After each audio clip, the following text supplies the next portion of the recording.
Ready? Yeah. Clap, clap, clap your hands, clap your hands together. Clap, clap, clap your hands, clap your hands together. Everybody clap, clap and stop. Everybody clap, clap and stop. If we see a kiddo who is 2 or 3, perhaps 4 years old, we find a free human. Why is this human free? Because this human does whatever he or she wants to do.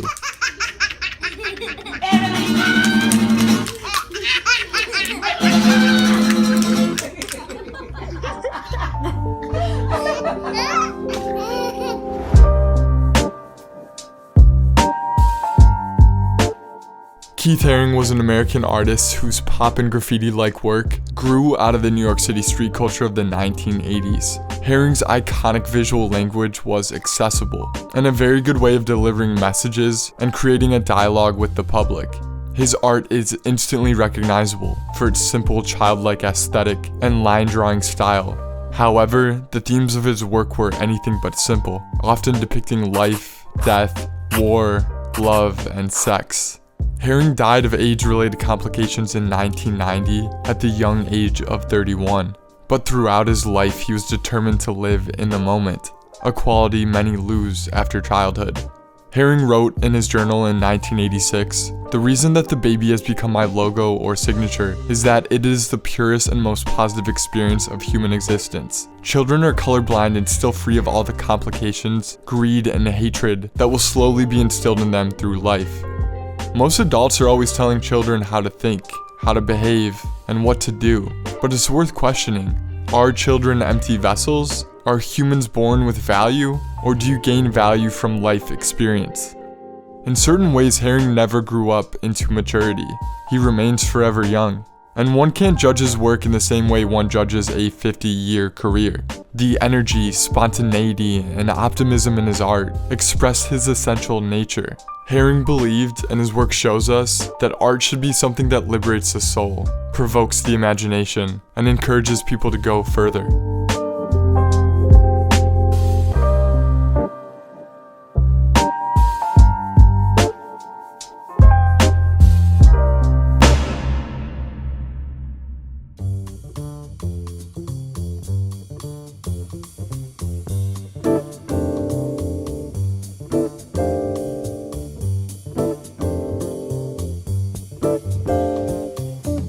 Keith Haring was born in Pennsylvania on May 4, 1958, to Joan and Alan, the oldest to 3 sisters. He was encouraged to draw from a young age by his father, who was a cartoonist. Keith was a child of his time. He was raised in America in the 60s, so he was the first generation of the space age. He grew up when key events like the moon landing were being televised, amongst a backdrop of protests, race riots, and other political issues. His visual language was determined by the world around him, which you see in his flying saucers, computer screens, and nuclear symbols. Keith moved to New York City in 1978 to study at the School of Visual Arts, and immediately became fascinated by the graffiti he saw in the streets and in the subways. At this time, the war on graffiti hadn't really begun yet, so the art was allowed to blossom and the movement was really at its peak. Keith said, quote, "These kids, who were obviously very young and from the streets, had this incredible mastery of drawing which totally blew me away." As he was coming to an end of his time at the School of Visual Arts, he noticed a new type of literary graffiti appearing on the streets that said "Samo" and began religiously following the work. Samo, which stood for same old shit, turned out to be Jean-Michel Basquiat. Keith heard about Jean but never met him. He said, quote, "One day a kid came up to me just as I was going into school and asked if I could walk him past the security guard. We walked through and I disappeared into a class. When I came out an hour later, I noticed all these fresh Samo poems and tags in places they hadn't been an hour ago. I put 2 and 2 together and realized the person I walked through was Basquiat." From the very beginning, even as an art student, Keith rejected what he saw as the elitist conventions of the gallery and museum systems. He found that the time he spent en route to a gallery or to a performance was just as interesting and educational as that which he was going to see. He said, quote, "Sometimes I wouldn't even get on the first train. I'd sit and wait to see what was on the next train. One day in late 1980, Herring noticed that the subway's blank advertising spaces were covered with black matte paper. He immediately purchased some chalk and started drawing. Where I draw is on where they usually have advertisements on the platform, and when they don't have enough advertisements, they put empty black paper to cancel out the old ad. I see. So I noticed these about 2.5 years ago on my way through the subway, and immediately went above ground and bought some chalk and went back down. The young man from Kutztown, Pennsylvania, draws a picture, a cartoon-like drawing which he finishes in a minute or two and then moves on. He may do as many as 30 such drawings in a day, all different, but all the same in certain ways. He puts them down here so that millions can see them, and millions do.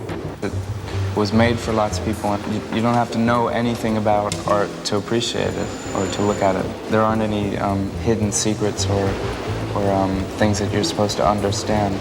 Over the next 5 years, this became a daily, repetitive obsession. Keith would ride the subway, look for these empty spaces of black paper, and draw quickly without any preparation, and then leave on the next train.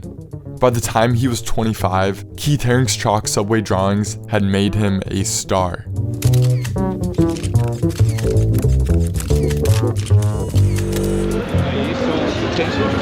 I guess, yeah. Sometimes. And it's just gonna show one other thing. Hard to deal with, but I'm used to it, I guess. The media's quick embrace was part of the celebrity feeding frenzy of the 1980s. Magazines and newspapers regularly recorded Herring's activities. They mentioned his travels to Europe and Japan, his MTV appearances, his mural painting performances, and subway works. People magazine covered him in December 1983. For Valentine's Day in 1984, Vanity Fair invited Herring to create the magazine cover, and Newsweek featured him in October 1984. You have to not only be a good painter, but you also have to be able to deal with being photographed, and also you become a model and a performer and all these other things, which...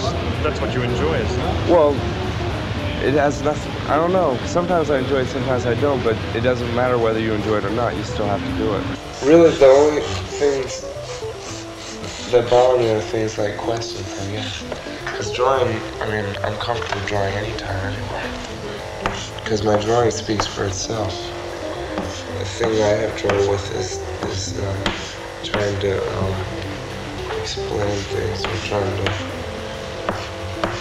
to put into words what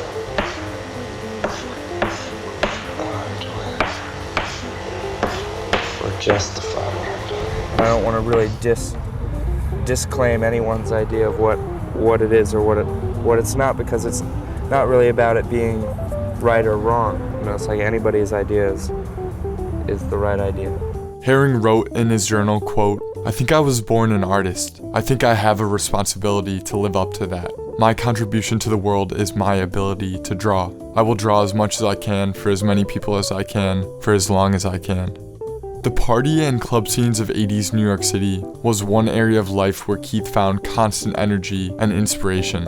His favorite place was a former club on the border of Soho called the Paradise Garage.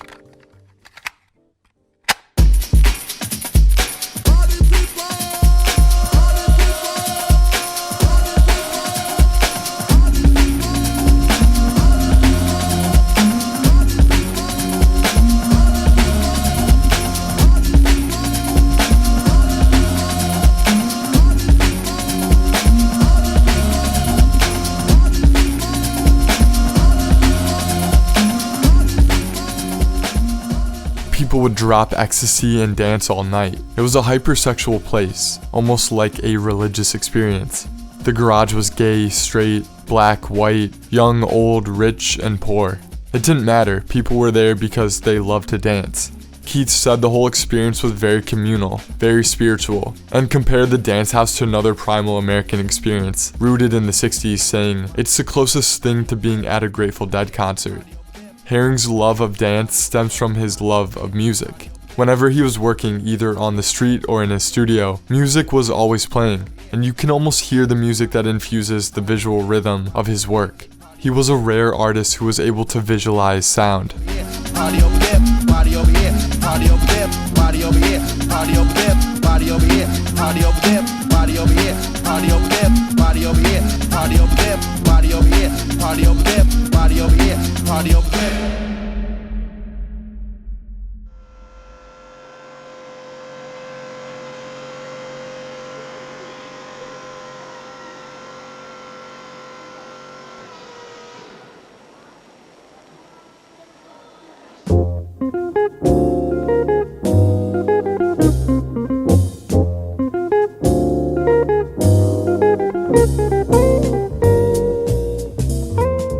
Haring worked in the moment, fueled by his current mood, feelings, and thoughts, adapting and improvising the image as he went along. Keith was known to work quickly and would often make multiple drawings and paintings within a day. Haring's swift rise to international celebrity obscured the significance of his artistry while he was alive.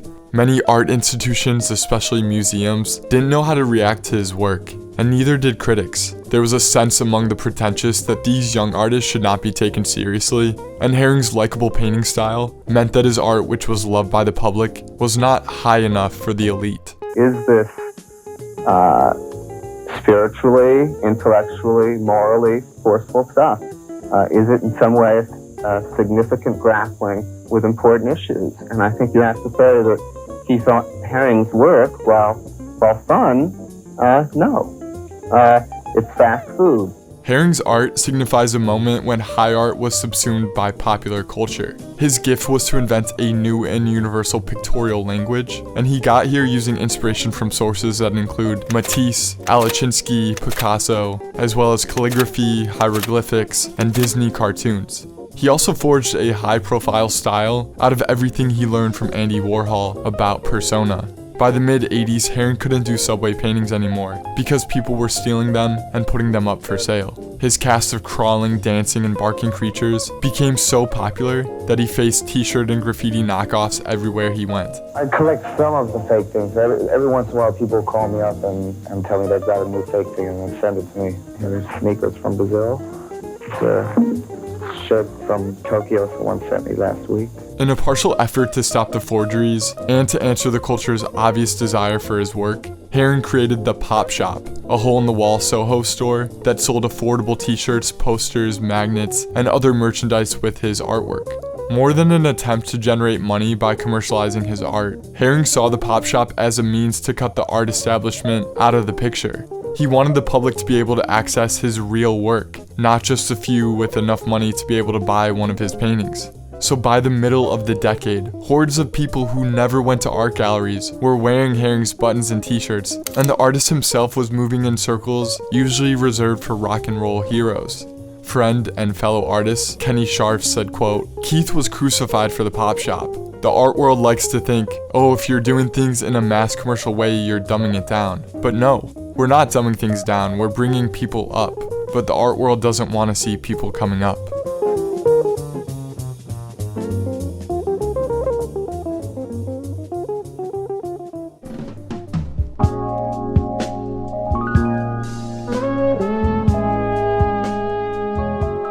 Haring recognized that early exposure to artwork and creative expression can go a long way in opening up new modes of viewing the world. So he spent a lot of time working with children of all ages and backgrounds. He gave drawing workshops around the world and collaborated on murals with kids in America's toughest inner cities. He'd draw the outline and let the children help fill it in. With larger murals where he couldn't easily step back, he'd just draw and somehow knew where to put the lines. It's amazing that he could create such a large image without having to plan it in advance. I don't really have a plan before I start the drawing specifically. It's sort of, you go along from the time you started and it sort of turns into whatever it turns into. One of the most impressive of these projects came in the summer of 1986 for the Statue of Liberty's centennial celebration. Keith created a 10-story high banner depicting Lady Liberty, where he collaborated with 1,000 at-risk high school students who participated in a mass creative session sprawled out on a gymnasium floor. Haring's work was very much rooted in its time. Back in the early 1980s, there was a huge surge in the use of crack cocaine across American cities. And it was something that affected the East Village, where Haring spent a lot of his time. Without having been commissioned or even given permission, he created Crack is Whack on the wall of an abandoned handball court near Harlem River Drive.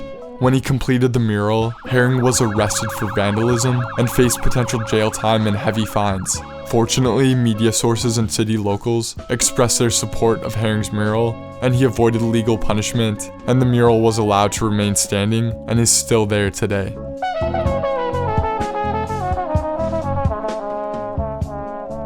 The 80s was a period of sexual discovery and awakening for Haring and his friends in New York City, where he felt liberated to truly find himself, free from the constraints of his conservative upbringing.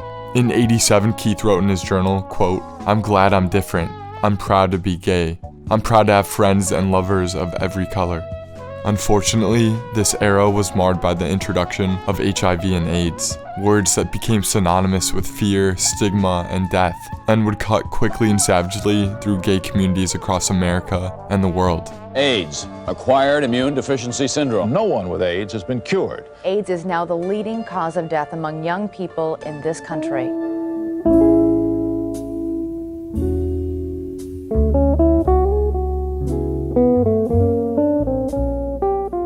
In the strict sense, AIDS isn't a disease at all, but rather a severe breakdown of the body's immune system. When your immunity decreases to a certain level, very common pathogens can infect and lead to severe disease and death. AIDS hit New York hard and fast, and decimated a whole generation of creative homosexual people. As Haring and his circle saw more and more friends fall sick and succumb to AIDS, it motivated him to keep creating with whatever time he had. He wrote in his journal, quote, "I'm quite aware of the chance that I have or will have AIDS. My friends are dropping like flies, and I know that it is only divine intervention that has kept me alive this long. I don't know if I have 5 months or 5 years, but I know my days are numbered. This is why my activities and projects are so important now. To do as much as possible as quickly as possible. Work is all I have, and art is more important than life." I like the idea of things lasting longer than you last, and being somewhere where lots of people can see them for a long time. Eventually, Keith noticed trouble with his breathing and found a purple splotch on his leg, which led to his own HIV diagnosis in 1987 at the age of 29. Because there was no proper medication at the time, he knew that his life wasn't going to be very long, and his drive to create increased even more. His work around this time included many paintings that depicted sex acts, which were used to create attention and awareness for HIV and AIDS. The safe sex poster, for example, was obviously a very serious topic, but he addressed it by making a humorous poster, which made it easier to talk about. He also created work with the Silence Equals Death slogan, which was a slogan used by AIDS activist organizations of the time. In wrestling with his own mortality, some of Haring's later work featured broken birds, daggers, nails, nooses, and blood. Though they contained a great deal of darkness in them, Keith Haring always bore witness to the value and richness of life, love, and sex. He carried out his desire to make art accessible to millions of people right to the very end. On February 16, 1990, Keith Haring died from AIDS-related complications at the age of 31. During his lifetime, he had almost 50 one-man shows, painted 45 murals, and created over 10,000 art pieces that define his legacy today.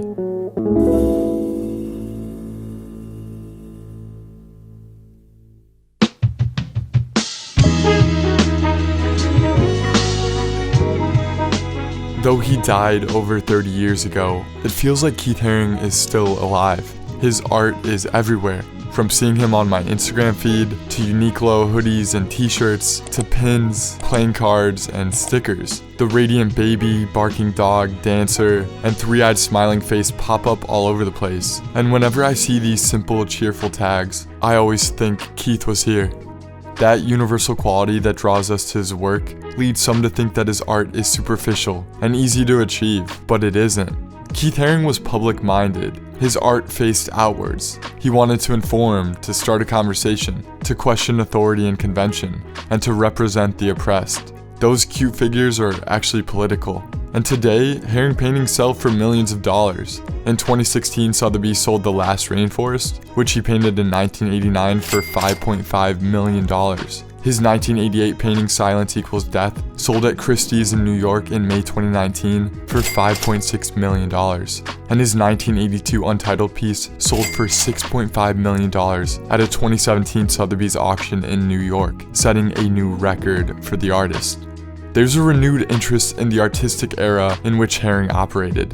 That collaborative time in New York where pop and rap and art met and mixed. A period that started in the mid to late 70s and ended with a trio of deaths. First with Warhol in 1987, then Basquiat in 1988, and finally Haring in February 1990.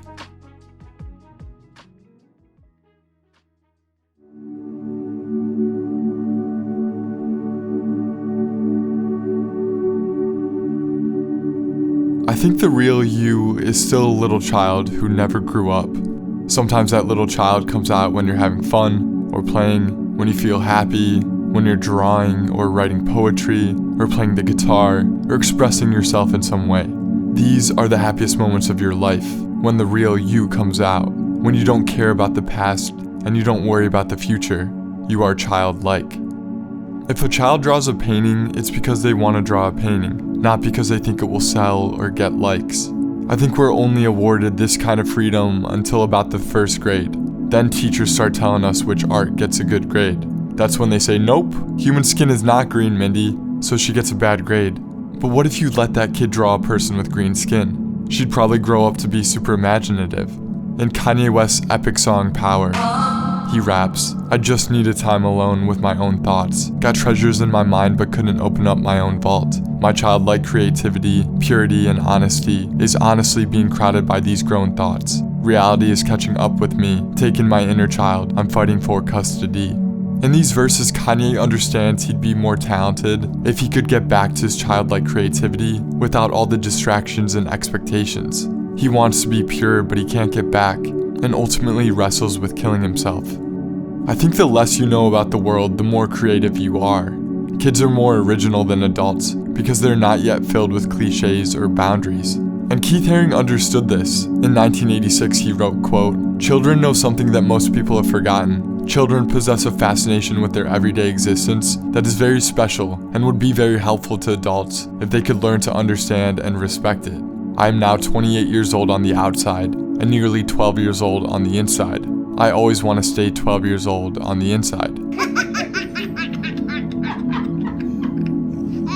So why again is this human free? Because this human does whatever he or she wants to do. Everyone is creative in some capacity, but it gets beaten out of you through experience, whether that's being judged by a teacher or a peer, or in noticing a divergence in technical ability when you get older and start looking around and figuring out where you stand in the room. Capitalism is a system that says there's value in demand. If there's no demand, then it's deemed worthless. But kids go against this. They do what they want to do, and that's the purest form of creativity. There are so many talented people that don't do great things in life because they're afraid. A lot of people follow what their parents want of them versus chasing their dream. And it's safer. There's a degree of satisfaction that comes with that cushy life. But there will also always be a hole. A parent's job is to make sure you don't mess up and that you fit in. But your job is to rebel against them and push back, and that's how you become great. This idea makes me think of my conversation with my dad when I told him I was quitting my corporate day job to pursue YouTube full time. He asked me how I'm gonna pay my bills, and I told him I'm gonna make more videos and decrease my expenses. Just because he didn't approve of my quitting at the time didn't mean I shouldn't do it, nor that he didn't want me to. Ultimately, I should be my own person. His job was merely to let me know that certain things would be harder moving forward. If he had immediately said, "Oh yeah, Jake, go for it," and gave me money, then I'd never be my own person. Instead, he gave me room to push back, and that's what great kids do. They rebel and carve their own path in life. Keith Haring wrote, quote, "It seems to me the only thing to do in the world is to do something. The doing is what the world is. The world will, however, go on without me being there to see it. It just won't be my world then. That is what interests me most about the situation that I am in now. I'm making things in the world that won't go away when I do. I don't know what I want the world to be, but only I can make these things that are called the works of Keith Haring."